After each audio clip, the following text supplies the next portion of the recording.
Madame la présidente, monsieur le ministre, mes chers collègues, cette discussion budgétaire réunit trois missions qui revêtent chacune un intérêt particulier. Pouvoirs publics, conseil et contrôle de l'État, direction de l'action du gouvernement. Tout d'abord, les crédits de la mission Pouvoirs publics connaissent une faible progression de l'ordre de 2,76% par rapport à 2022. Cette hausse très modérée résulte principalement du contexte inflationniste et de la volonté des pouvoirs publics de maintenir un certain niveau d'investissement. À cet égard, je tiens à rappeler et à saluer les efforts budgétaires consentis par les différentes institutions depuis une dizaine d'années. Ensuite, la mission Conseil et contrôle de l'État rassemble notamment les crédits dédiés aux juridictions administratives et financières. Elle donne à ces institutions indispensables à notre démocratie les moyens de leurs attributions. Une hausse de l'ordre de 8,5% est prévue. Elle est la bienvenue car il est fondamental que l'État octroie des dotations suffisantes à son propre contrôle.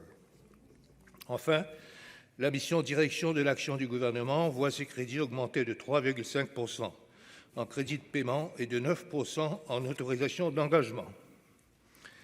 Cette hausse traduit notamment la priorité donnée par le gouvernement à la protection des données et la lutte contre la cybercriminalité.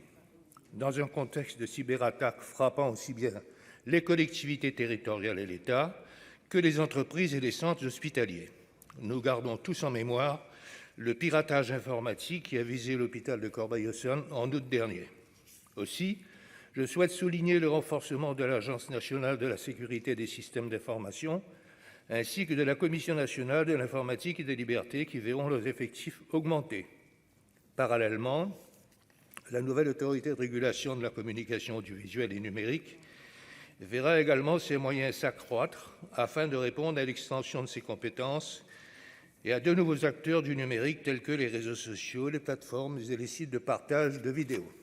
Je me réjouis donc du renforcement conséquent des moyens destinés à la cybersécurité, car il s'agit d'un enjeu crucial face à une menace cyber qui ne cesse de croître.